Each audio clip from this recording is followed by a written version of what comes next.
आदत ये नहीं है कि मैं आपको चुटकुला सुनाऊं।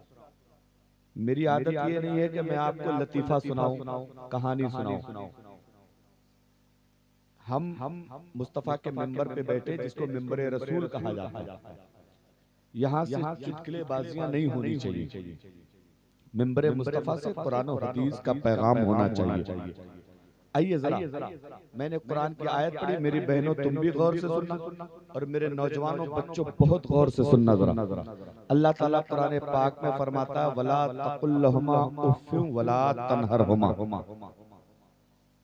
ऐ मेरे बंदो, तुम अपने माँ बाप को उफ तक मत कहो और अपने माँ बाप को झिड़को नहीं, अपने माँ बाप को डांटो नहीं, अपने माँ बाप को सताओ मत, अपने माँ बाप को तकलीफ मत दो, अपने माँ बाप को मारो पीटो मत, अपने माँ बाप के सामने झिड़क कर बात न करो, अपने वालिदैन के सामने मोहब्बत से पेश आया करो, अपने माँ बाप के सामने नरम दिली से पेश आया करो, अपने माँ बाप से बातें करो तो लहजा तुम्हारा नरम होना चाहिए, गुफ्तगू तुम्हारी आहिस्ता आहिस्ता होनी चाहिए। अल्लाह के नबी फरमाते हैं, अगर माँ बाप तुम्हारे काफिर हो काफिर, तुमने कलमा पढ़ लिया है, तुम मुसलमान हो गए हो, लेकिन माँ बाप अभी कुफ्र की हालत में है, तो उनका अदब भी तुम्हारे ऊपर जरूरी है, उनका अदब भी तुम्हारे ऊपर लाजिम है। यार ईमानदारी से बताना मेरे भाइयों, अल्लाह के नबी ने फरमाया है,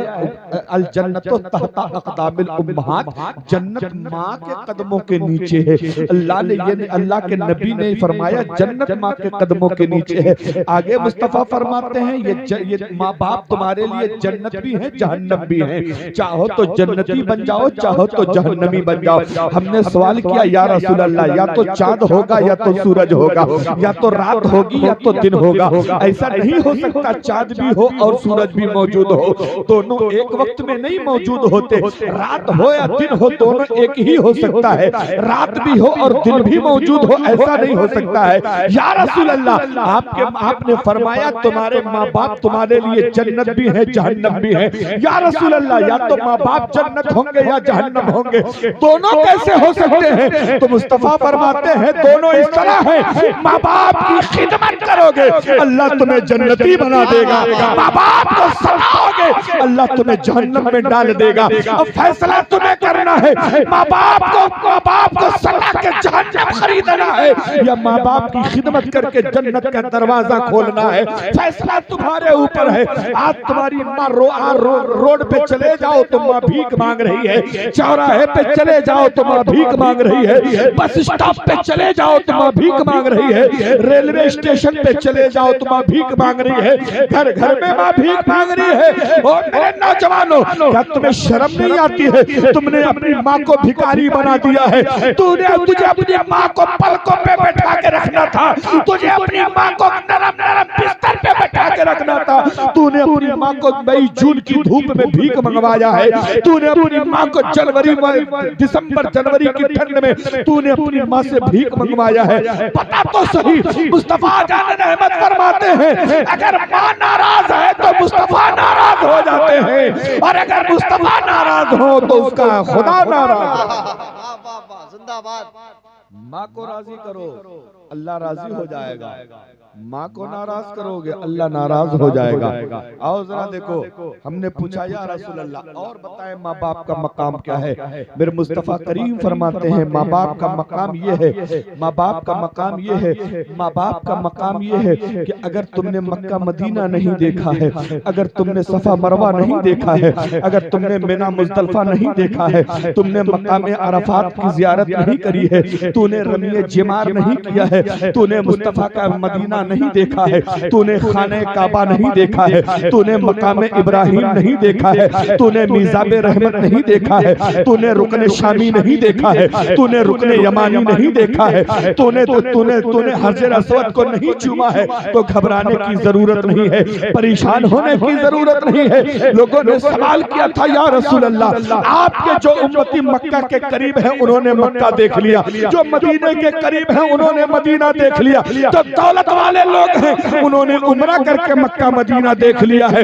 जिनको अल्लाह ने हज की दौलत अता फरमाई उन्होंने हज करके मक्का मदीना देख लिया है। लेकिन या रसूल अल्लाह, इसी तुलसीपुर के चौराहे पर इसी इलाके में न जाने कितने गरीब होंगे जिनकी तमन्ना है कि मदीना देखा जाए, लेकिन जेब में दम नहीं है, जिनकी तमन्ना है कि मक्के का काबे का तवाफ किया जाए, लेकिन हवाई जहाज का टिकट खरीदने का पैसा नहीं है, वीजा लगवाने का पैसा नहीं है। बताओ या रसूल अल्लाह, आखिर वो मदीना देखे तो कैसे देखे, वो मक्का देखे तो कैसे देखे, वो मिज़ाब रहमत देखे तो कैसे देखे, वो नबी की बारगाह में सलाम पेश करे तो कैसे करे। मेरे नबी फरमाते हैं अगर गरीब हो, मक्का नहीं देखा है, मदीना नहीं देखा है, कमाने के पैसे नहीं है, जहाज के पैसे नहीं है, माँ बाप जिंदा है, सुबह उठो वापस से माँ का चेहरा देख लो, अल्लाह तुम्हें हज का सवाब फरमा देता है, अल्लाह तुम्हें हज का सवाब अता। नारे तकबीर, नारे रिसालत, मसलके आला हजरत, अज़मते वालिदैन, शाने वालिदैन, नारे तकबीर, नारे रिसालत जिंदाबाद। मेरे नबी फरमाते सुबह उठो मोहब्बत से माँ का चेहरा देख लो, माँ का चेहरा मोहब्बत से देख लो तो हज का सवाब है। यार मेरे भाई जरा ईमानदारी से बताना, जिस माँ का चेहरा देखने पे अल्लाह हज का सवाब दे देगा, उस माँ की खिदमत करने पे अल्लाह कितना सवाब देगा, उस माँ बाप के पैर दबाने का अल्लाह कितना सवाब देगा। लेकिन तुम्हें तो मामला अलग तुम्हारा नजर आ रहा है, तुम तो सवाब कहीं और ढूंढ रहे हो। तुम हर नौचंदी बीवी को लेके बहराइच चले जाते हो, हर देवा के मेले पे बीवी को लेके देवा चले जाते हो, हर साल तुम गाजी सरकार के मेले में जाते हो, हर साल तुम अजमेर शरीफ चले जाते हो। ठीक है, मज़ारों पे जाना तुम्हारा जायज है, लेकिन बीवियों को ले जाने की क्या जरूरत है, माओ को ले जाने की क्या जरूरत है, जवान बेटियों को ले जाने की क्या जरूरत है, तुम्हें अपनी जवान बहन को मेले में ले जाने की क्या जरूरत है। अरे गाजी सरकार तो यहाँ बैठ के पुकारने वालों को भी सुन लेते हैं, हमारा ख्वाजा तो घर से मानने वालों को भी सुन लेते हैं, इसलिए वहाँ औरतों को ले जाने की जरूरत नहीं है। लेकिन आओ जरा तवज्जो करना, तुमने तो बाबाओं के ऊपर चादरें चढ़ाई है, माँ का सर खुला है, तुम बाबा पे चादर चढ़ा रहे हो, तुम्हारी बेटी का सर नंगा है, तुम मजार पे चादर चढ़ा रहे हो, हर साल अजमेर जाते हो। अल्लाह की कसम खा के कहता हूँ, दुनिया का कोई बाबा तुमसे तब तक राजी नहीं होगा जब तक घर में तेरे माँ बाप राजी नहीं हो जाएंगे। घर में माँ बाप राजी हो जाएंगे, दुनिया के सारे बाप अपने आप राजी। माशाअल्लाह माशाअल्लाह। माँ बाप को तो राजी करके देखो जरा, लेकिन तुम तो लगे हो चादर चढ़ाने में, तुम तो लगे हो वहां बकरा काटने में, तुम तो लगे हो मुर्गा काटने में, लेकिन तुम तो ये भी नहीं सोचे पीर साहब घर में है और पीर का जूता लिए लिए घूम रहा है, माँ को घर में गुलगुला नहीं खिला रहा, पीर साहब को रसगुल्ला खिला रहा है। तुम कहते हो कि तुम्हारा भला हो जाएगा, अल्लाह की कसम खा के कहता हूँ, दुनिया का कोई पीर दुनिया का उसका हाथ चूमने में इतना सवाब नहीं है जितना सवाब माँ बाप का कदम चूमने पे अल्लाह अता फरमाता। एक नहीं 1000 पीर मिलके 1000 पीर मिल जाए और तुम्हारे लिए बद्दुआ करे, बद्दुआ, और उसमें एक बूढ़ी माँ तुम्हारे लिए दुआ कर देना, तो अल्लाह की कसम खा के कहते तो अल्लाह 1000 पीरों की बद्दुआ रद्द कर देगा, तेरी अकेली बूढ़ी माँ की दुआ अल्लाह कबूल फरमा लेगा।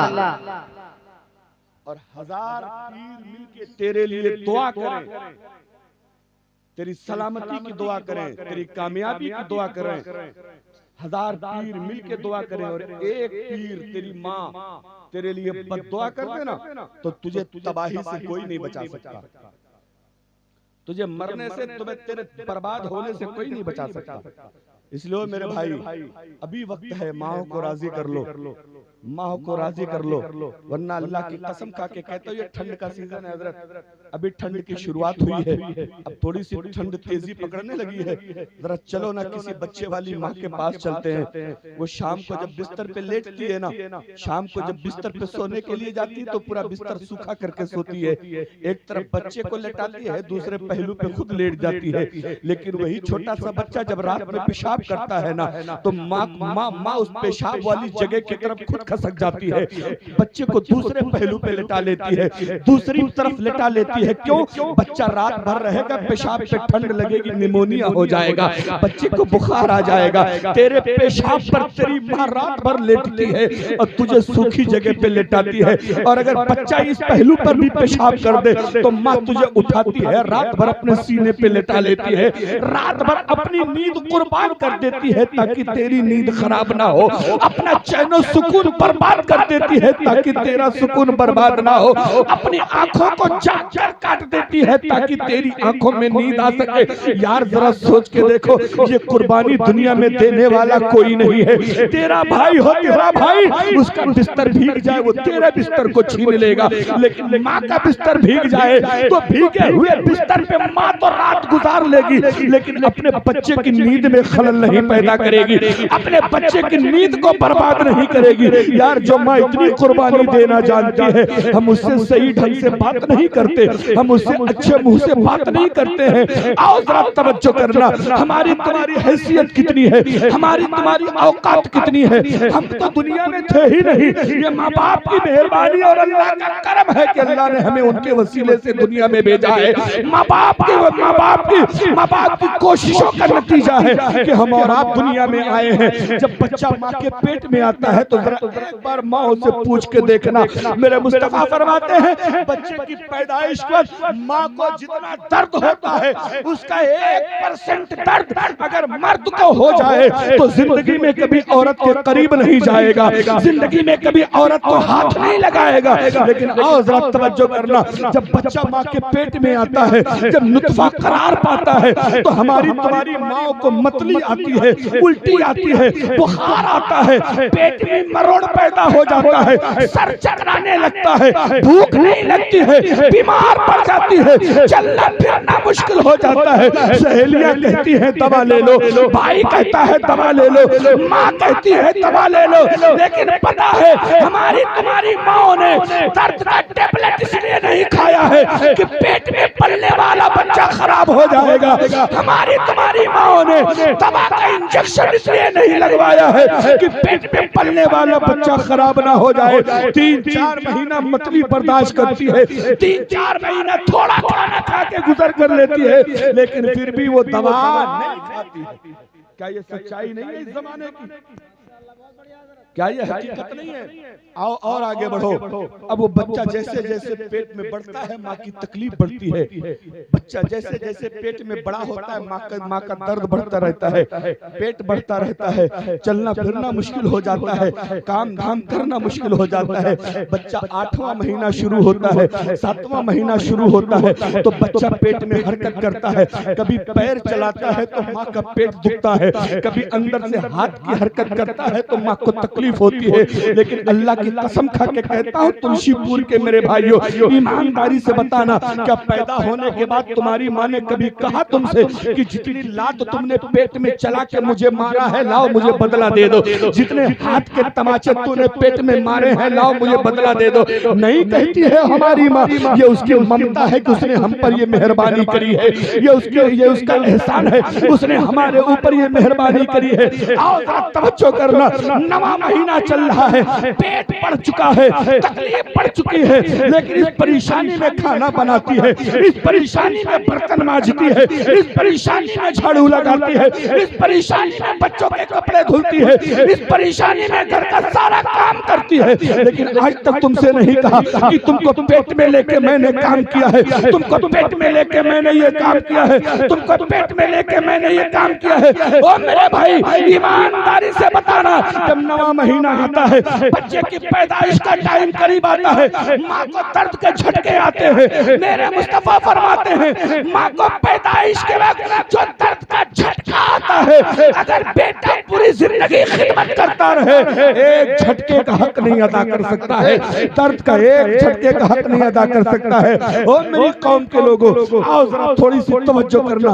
आखिरी वक्त चल रहा है, माँ हॉस्पिटल में एडमिट है, माँ भर्ती है हॉस्पिटल में, नर्स दवा पे दवा कर रही है, डॉक्टर दवा पे दवा कर रहा है, तकलीफ से तड़प रही है, आंखें भर रही है, परेशानी पे परेशानी आ रही है। ऐसा लगता है कि दम निकल रहा है, ऐसा लगता है कि जिस्म की सारी हड्डियां टूट गई हैं। लेकिन जब बच्चा पैदा होता है, बच्चा माँ की गोद में आता है, दुनिया का सारा गम भुला देती है और रब का शुक्र अदा करती है। अल्लाह तेरा करम है कि तूने औलाद वाला बना दिया है, तेरा करम है कि तूने बेटा या बेटी वाला बना दिया।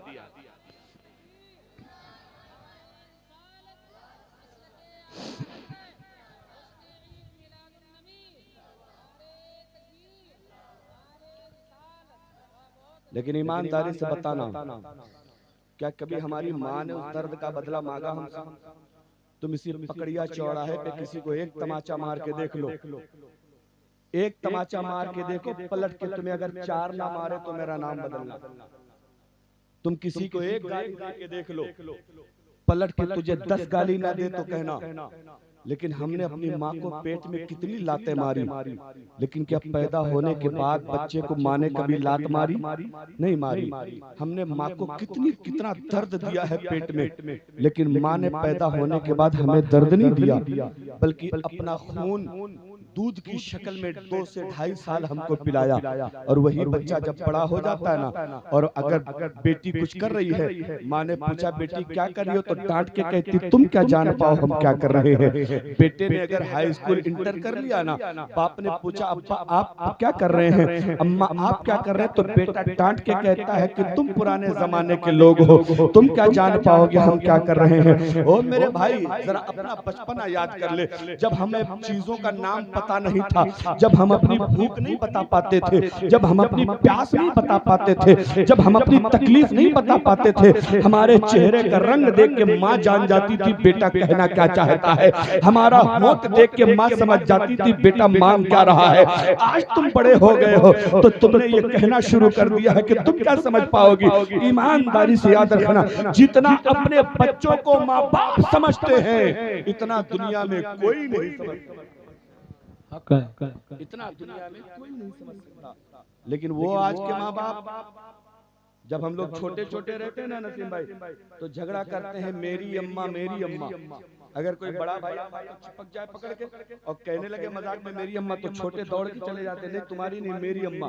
वही बेटे जब बड़े हो जाते तो माँ को धक्का मारते, तेरी अम्मा तेरी अम्मा। अब मेरी अम्मा का नहीं चला। ये हाल है हमारी कौम का। याद रखना, माँ बाप का चेहरा देख लो तो हज का सवाब, और बीवी का चेहरा लाली पाउडर लगा के देख लो तो लक्कड़ बाबा भी जाने का सवाब।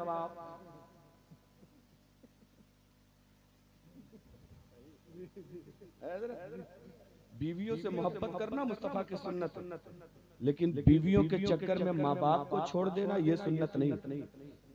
बीवियों के चक्कर में माँ बाप को तकलीफ देना ये सुन्नत। आओ जरा, हजरत उमर का घबरा तो नहीं ना, वो 15 मिनट हो गया, 15 मिनट मैंने आपसे मांगा था वो हो गया। पढ़ो सलाम, पढ़ लिया जाए सलाम। जितने लोग कह रहे हैं सलाम ना पढ़े, जरा हाथ उठा के कह रहे सुभान अल्लाह।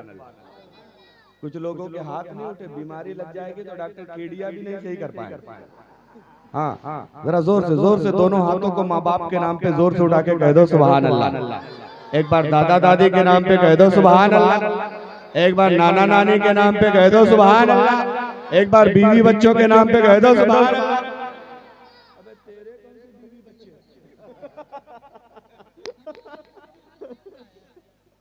बहुत होशियार है हजरत, तरीका देखो, 8 साल का है हाजी साहब, बीवी बच्चों के नाम पे हाथ उठा, वो बता रहा है अपने अब्बा को, देख लो बहुत देर नहीं है, हाँ जल्दी काम करो। तवज्जो है, बात आगे बढ़ाया, थोड़ा सा मुस्कुराइए, जोर से कह दीजिए सुभान अल्लाह। सुभान अल्लाह। इनाम नहीं देंगे तो घाटा हमारा, और सुभान अल्लाह नहीं कहेंगे तो घाटा आपका। हम लोगों का बहुत जगह होता रहता है सुभान अल्लाह, बोलते रहेंगे तो हमको लगेगा कि हम जिंदों के बीच में बैठे। जो नहीं बोलते हैं तो कौन नहीं बोलता जानते हैं? मुर्दा नहीं बोलता। और एक बात और बताएं, इमाम साहब यहाँ के अच्छा माशाअल्लाह इमाम साहब है, जब तक इमाम के पीछे हो तब तक जिंदा हो। गलत कह रहा हूँ? जब तक इमाम साहब के पीछे हैं तब तक आप जिंदा हैं। जोर से बोलो, तब तक आप जिंदा हैं। और जिस दिन इमाम के आगे आ गए तो समझ लो इन्ना लिल्ला। इमाम के आगे कौन रहता है? जिंदा लेटता है कि मुर्दा लेटता है? फिर समझ लो इमाम के पीछे रहने में भलाई है कि आगे रहने में भलाई? पीछे रहने में भलाई। इसलिए हम लोग कहते हैं पीछे इस इमाम के। कहीं कहीं तो पकड़िया चौराहे वाले क्या करते हैं इमाम साहब के साथ, इसलिए तो मैं नहीं जानता, लेकिन कहीं कहीं पीछे इस इमाम का मतलब लोगों ने समझ लिया पड़ जाओ पीछे इस इमाम के।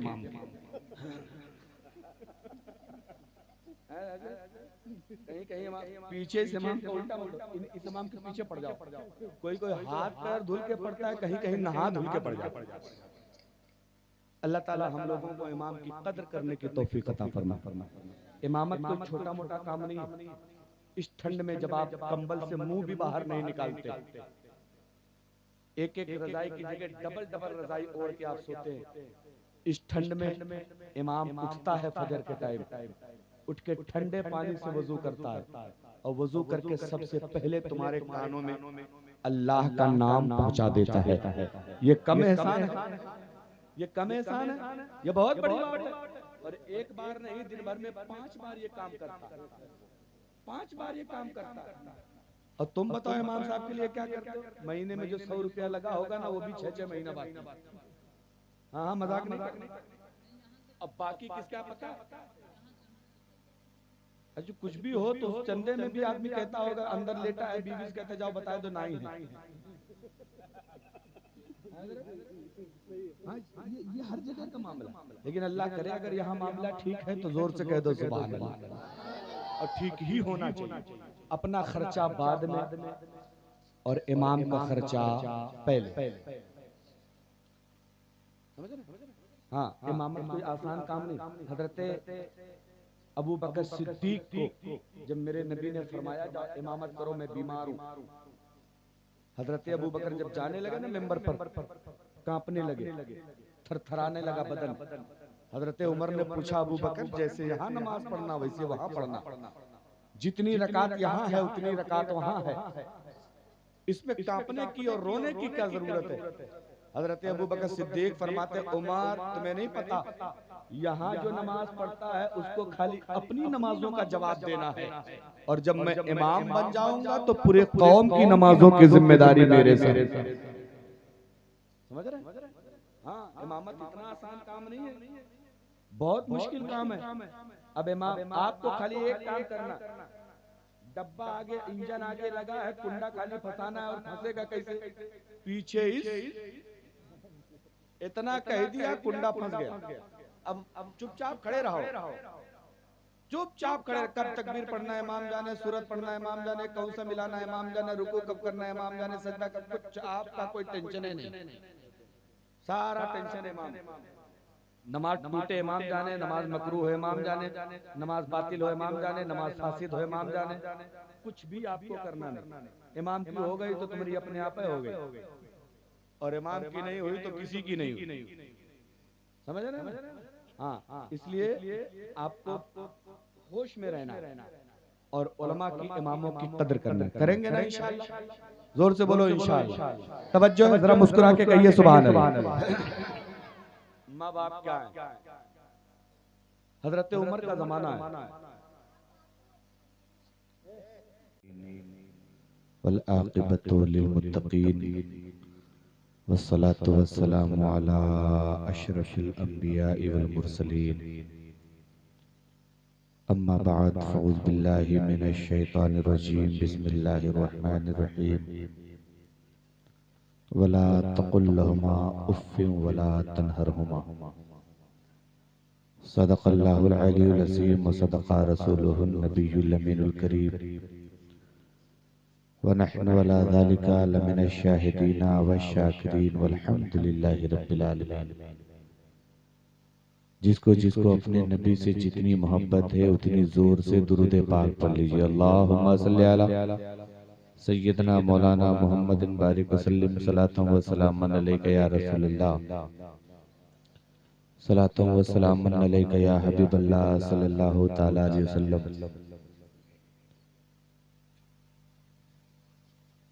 ज़मीनो ज़मा तुम्हारे लिए, मकीनो मकान तुम्हारे लिए, चुनीनो चुना तुम्हारे लिए, बने दो जहां तुम्हारे लिए। या रसूल अल्लाह बदन में है जान तुम्हारे लिए, दहन में ज़बान तुम्हारे लिए, हमारे यहाँ तुम्हारे लिए, उठे भी वहाँ तुम्हारे लिए। अपने आका की मोहब्बत में सर्दियों की रात में अपना कीमती वक्त निकाल कर मुस्तफ़ा की महफिल में आने वाले मुसलमान भाइयों, इज्जतदार माँ और बहनों, आइए हम और आप मिलकर एक बार और अपने नबी पे दुरूद पाक पढ़ लिया जाए। अल्लाहुम्मा सल्ली अला सय्यदना मौलाना मुहम्मदिन बारिक वसल्लम सलातो व सलामन अलैका या रसूलल्लाह सल्लल्लाहु तआला अलैहि वसल्लम। चाचा, आप छोटे छोटे बच्चों को गुटखा बांट रहे हैं, बंद कर दीजिए उसको। मैं तो समझ रहा था बच्चों को पैसा दे रहे हैं कि अभी सनाउर रहमान भाई को इनाम देने जाना है, बाद में पता चला कि गुटखे की पैकेट बट रही है। आज पहला जलसा है मेरी 37 साल की जिंदगी में जहां लड्डू खुरमा बताशा की जगह गुटखा बट रहा है। सही बता रहा हूँ नसीम भाई, अभी तक मैंने लड्डू बढ़ते देखा है, बालूशाही बढ़ते देखा है, खुरमा बढ़ते देखा है, खजूरिया बढ़ते देखा है, बताशा बढ़ते देखा है, लेकिन आज तुलसीपुर के करीब में गुटखा बढ़ते देख रहे हैं। और क्या हम लोग तरक्की कर चुके हैं, कहीं वहीं थोड़ी है। थोड़ी देर आप बैठ जाएं। अब चूंकि हम लोग इतनी दूर से आए हैं, खाना खाए हैं, तो कम से कम थोड़ा सा उसको हलाल कर लिया जाए। मैं जानता हूं कि आपका टाइम ओवर हो चुका है, अब इस जलसे को खत्म हो जाना चाहिए, लेकिन चूंकि जलसा करवाने वाले बच्चों ने बड़ी मेहनत करी है, अल्लाह उन नौजवानों के हौसले में मजीद तरक्की अता फरमाए, अल्लाह उन नौजवानों की तमाम परेशानियों को दूर फरमाए। देखिए, जंग लड़ती पूरी कौम है, लेकिन रहनुमाई कोई एक ही दो लोग करते हैं। अच्छा, लोहा भाई, लोहा मिस्त्री, इनकी बड़ी मेहनतें हैं, बड़ी मेहनत से बैठे भी हैं। अब थोड़ी सी 10-15 मिनट का वक्त मुझे आप दे दें, गिनती का घड़ी अपनी अपनी देख लीजिए। अगर 15 मिनट में हमारी बात समझ में आ जाए तो सुबहान अल्लाह, नहीं समझ में आए तो नसीम भाई मुझे 5-6 सलातो सलाम याद है। हाँ, मजाक नहीं कर रहा हूँ, 5-6 पढ़ दिया जाएगा। अगर सनाउर रहमान भाई 6-6 नाज शरीफ पढ़ सकते हैं तो हम लोग 5 सलाम तो पढ़ ही सकते हैं। पढ़ दिया जाएगा, काम आपका आसान हो जाएगा। भैया तुम अंदर बैठे हो, गुस्सा हो के बैठे हो भैया, वो दिख नहीं रहे मुझे। ओ जैकेट वाले लाल, इधर आजा, कुर्सी लेके भाई। क्या नाम उनका? अब्दुल रहीम भाई, आ जाइए। एक वो चचा और बैठे हैं बच्चा लेके, अरे बच्चा उसकी अम्मा को दे दीजिए। आप थोड़ा सा इधर आ जाइए। हाँ, इसलिए कि महफिल में जो जुड़ के बैठे रहना चाहिए। जहाँ अच्छे लोगों का, सच्चे लोगों का जिक्र होता है, वहाँ अल्लाह अपनी रहमत के फरिश्तों को भेज देता है।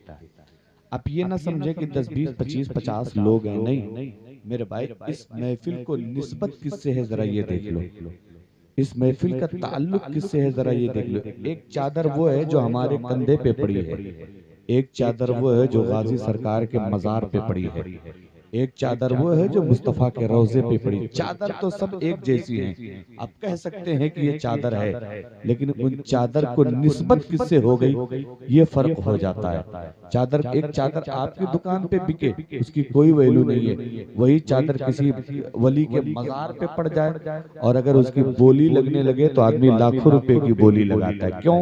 इसलिए कि उसको निस्बत अल्लाह के वली से हो गई है। ये जलसा छोटा तो जरूर है, लेकिन इसको निस्बत मेरे मुस्तफा जाने रहमत से है, इसको निस्बत हुजूर गौसे आजम से है। यार जब जिससे निस्बत है वो शख्सियत इतनी लाजवाब है, उसका जिक्र फिर कैसे लाजवाब नहीं होगा, उसकी महफिल की कैसे लाजवाब नहीं। आप ये कतई दिमाग से बात निकाल दीजिए कि बहुत कम लोग जलसे में आए। हर जमाने में इस्लाम पे अमल करने वाले लोग कम रहे हैं। आपको पता नहीं इसी चौराहे पे न जाने कितने लोग होंगे जिन तक ये आवाज पहुंच रही है, जिनके कानों, उनको नींद भी नहीं आ रही होगी, करवट पे करवट चारपाई पे बदल रहे होंगे, बार बार ब्लैंकेट और कंबल इधर उधर पलट रहे होंगे, बार बार वो ये सोच रहे कितनी जल्दी जलसा बंद हो जाए, कितनी जल्दी हमें नींद आ जाए, लेकिन उनको यहाँ आने की मोहलत नहीं है। यही लोग जब नारा लगाते हैं तो कहते हैं गौस का दामन नहीं छोड़ेंगे। यार मेरा भाई छोड़ेगा तब ना जब कभी पकड़ेगा, तूने तो पकड़ा ही नहीं तो छोड़ने का सवाल ही नहीं हो सकता। छोड़ेगा वो बंदा गिलास में पानी रहेगा तब गिरेगा, और गिलास में पानी ही ना हो तो चाहे जितना उल्टा पलटा कर दो उसे गिरना ही नहीं है। इसलिए ओ मेरे भाइयों, आज हमारे मुसलमानों को, ये चौराहे के लोगों को घंटे 2 घंटे का टाइम मुस्तफा की मीलाद में आने का नहीं है। जरा सोच के देखो, आज नबी के लिए हमारे पास वक्त नहीं है, कल मुस्तफा मैदान महशर में कह दें कि तुम्हें बख्शवाने का मेरे पास वक्त नहीं है, तुम्हें जन्नत में ले जाने का मेरे पास वक्त नहीं है, तो वहां क्या करेंगे हम? आला हजरत फरमाते हैं सबने सफे महशर में ललकार दिया हमको, ऐ बेबसों के आका अब तेरी दुहाई है। अगर किसी की सुनी जाएगी तो हमारे तुम्हारे पैगंबर की सुनी जाएगी। वाह वाह माशाअल्लाह माशाअल्लाह। इसलिए मेरे भाइयों, आप इसकी फिक्र कतई छोड़ दें कि लोग कम हैं, लोग कम हो या ज्यादा हो, इससे बहस ही नहीं होती। मुस्तफा का जिक्र तो बगैर माइक के भी होता था। माइक तो आज जुमा 8 दिन पहले दुनिया में आया, जुमा 8 दिन पहले की इजाद है, लेकिन मुस्तफा की मीलाद हजरत आदम से लेकर हजरत ईसा तक सबने नबी की मीलाद पढ़ी है। फरिश्तों ने पढ़ी है, जिब्रीलो मिकाइल ने पढ़ी है, इजराइलो इसराफील ने पढ़ी है, तमाम नबियों ने पढ़ी है। उस जमाने में तो माइक नहीं होता था ना, उस जमाने में तो यूट्यूब फेसबुक नहीं होता था, तब भी नबी की मीलाद हो रही है। और आने वाले जमाने कयामत तक नबी की मीलाद होती रहेगी। बोलिए इंशाअल्लाह।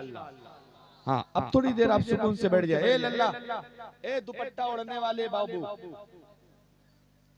अरे हमारे कछौछा में तो औरतें दुपट्टा ओढ़ती हैं, तुलसीपुर के मर्द दुपट्टा ओढ़ रहे हैं। अरे मेरा लाल, तुझे अल्लाह ने अल्लाह भला मर्द बनाया, मर्दों की तरह रहे मेरा बाबू।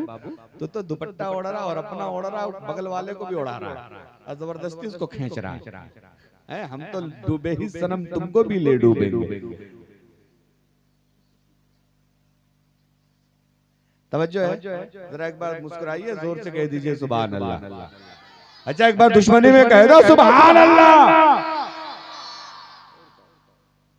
अरे हम तुम्हारे कब के दुश्मन है मेरे लाल? हमने तुम्हारा क्या ले लिया? मैं पहली बार यहाँ तकरीर करने आया हूँ और ये मजमा दुश्मनी में बोल रहा है सुभान अल्लाह।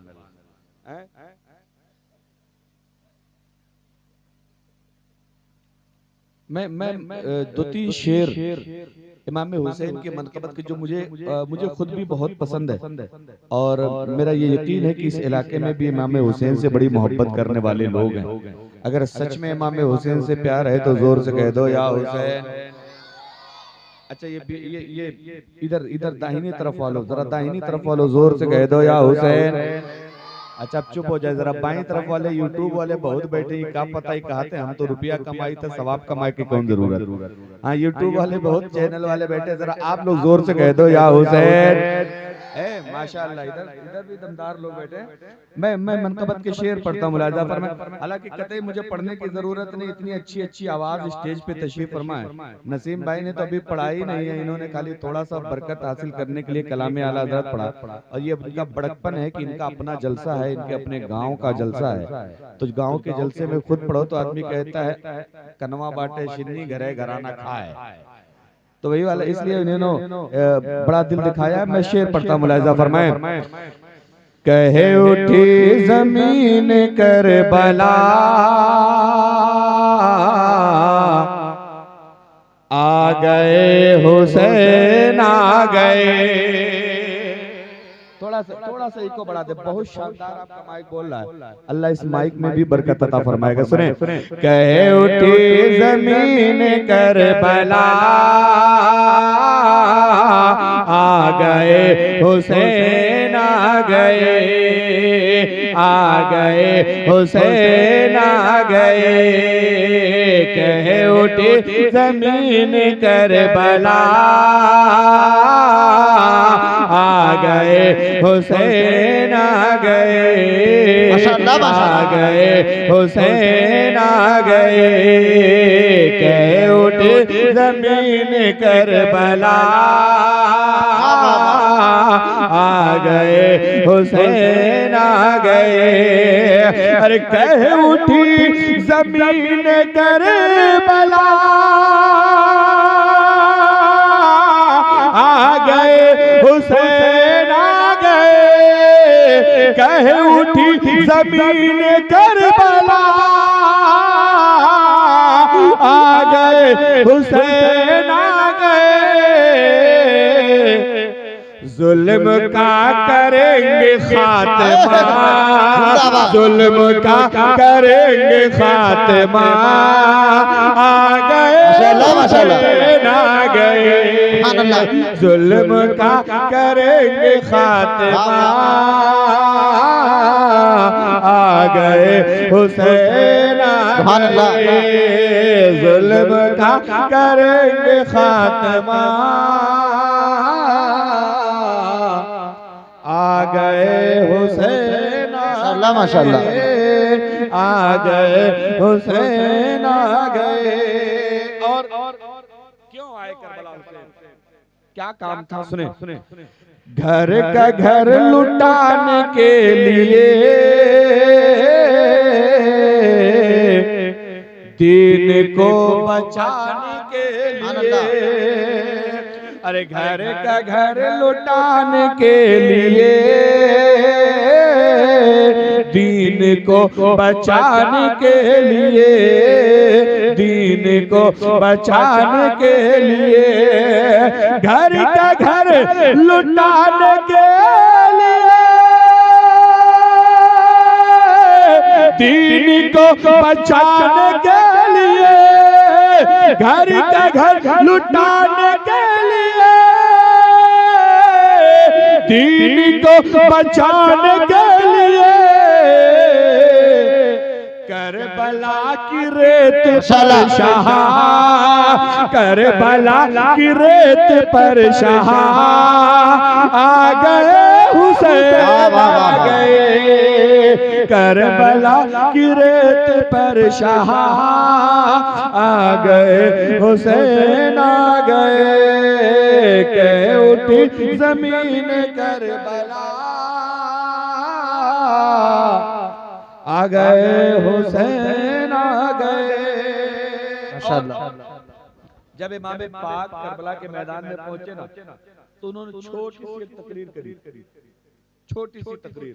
यजीदियों सुनो, तुमने 71 लोगों को मार दिया ना, अभी भी तुम अगर बाज आ जाओ, रुक जाओ, तो मैं तुम्हें माफ कर दूंगा और मुस्तफा जाने रहमत से वादा करा के तुम्हें जन्नती बना दूंगा। लेकिन यजीदियों ने कहा था ना, ये सब हमसे होने वाला नहीं।